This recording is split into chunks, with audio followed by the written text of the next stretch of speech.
Já parou para pensar o que significa receber um chamado para largar absolutamente tudo? Sua casa, sua família, seu país? A história de Abraão começa assim, com um convite direto para o desconhecido.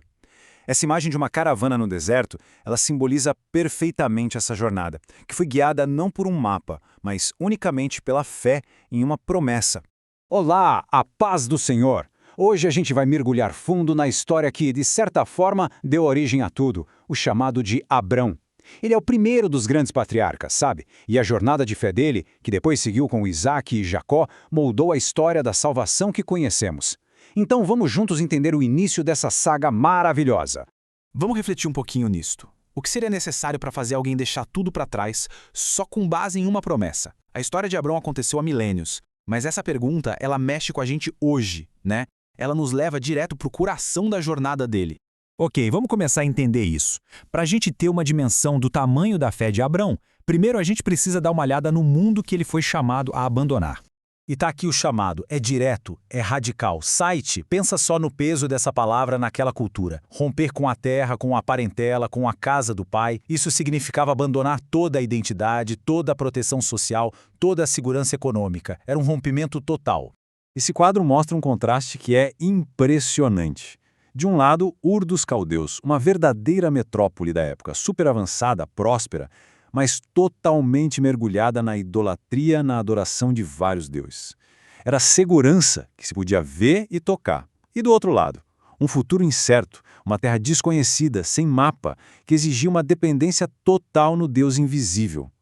Abrão teve que escolher entre o que os olhos viam e o que o coração ouvia. Mas Deus nunca pede um sacrifício sem dar uma promessa. E que promessa, hein? Para o homem que não tinha filhos, Deus promete uma nação inteira. Para alguém que estava deixando seu nome e sua história para trás, Deus promete engrandecer o nome dele.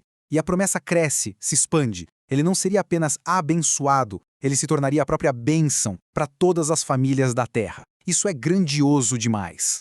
Então, diante de um chamado tão radical e de uma promessa tão gigante, como é que Abrão respondeu? Vamos olhar agora para a resposta dele, que é, sem dúvida, o coração dessa história toda.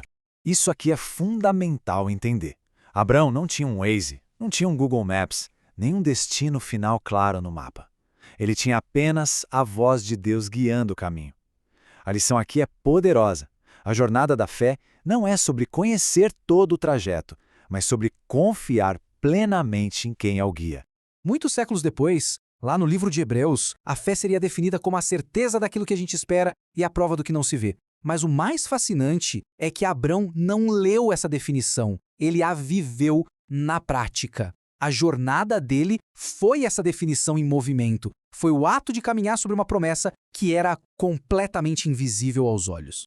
A gente pode resumir essa resposta de fé em 3 passos bem simples, mas muito profundos. Primeiro, ele ouviu. No meio de um mundo barulhento e idólatra, ele discerniu a voz do Deus único. Segundo, ele creu. Ele tomou aquela promessa como verdade absoluta. E terceiro, e talvez o mais difícil, ele agiu. Partiu sem ficar olhando para trás, transformando a fé em obediência prática e imediata. E agora, um detalhe que é de arrepiar. Abrão tinha 75 anos quando saiu de Harã. 75. Isso aqui mostra pra gente que o chamado de Deus não tem data de validade, não tem limite de idade. Nunca é tarde demais para obedecer e começar uma nova jornada de fé. Certo. Então Abrão obedece, viaja e finalmente chega na Terra Prometida. Fim da história, final feliz, certo? Errado. Longe disso. A chegada em Canaã foi só o começo de um novo tipo de prova.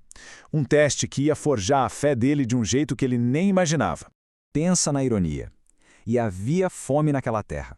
Depois de abandonar tudo por causa da promessa, a primeira coisa que Abrão encontra é a escassez, a falta. A terra que deveria ser um lugar de abundância estava seca. Isso nos ensina algo crucial. Seguir a Deus não nos dá um escudo contra as duras realidades da vida. E essa imagem ilustra esse momento perfeitamente. A jornada continua, mesmo quando o cenário é árido. As provações não são um sinal de que a gente pegou o caminho errado. Muitas vezes, elas são a confirmação de que a nossa fé está sendo forjada, está sendo fortalecida. Com a fome apertando de verdade, Abrão toma a decisão que parece lógica: buscar ajuda no Egito, que era o celeiro do mundo antigo. Mas o Egito na Bíblia é mais que um lugar, é um símbolo. É o símbolo da autossuficiência, das soluções humanas. E essa decisão, que parecia tão prática, ia levar Abrão a um profundo teste de caráter. E é aqui que o herói da fé mostra o seu lado humano. Frágil, o medo bateu forte e Abrão criou um plano, uma meia-verdade para se proteger. Ele confiou na astúcia dele e não na proteção de Deus. E ele falhou. Mas o ponto mais incrível aqui não é a falha de Abrão, é a fidelidade de Deus. Mesmo no meio do erro humano, Deus age para proteger a promessa e para resgatar Abrão dele mesmo.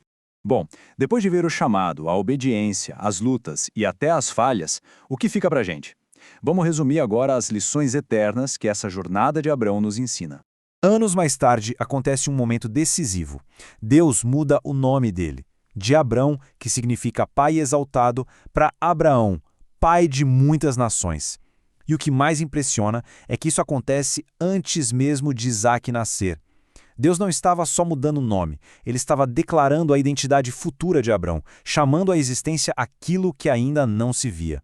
Aqui estão os pontos principais para a gente levar para a vida. A fé de verdade tira a gente do sofá. A obediência muitas vezes vem antes do entendimento.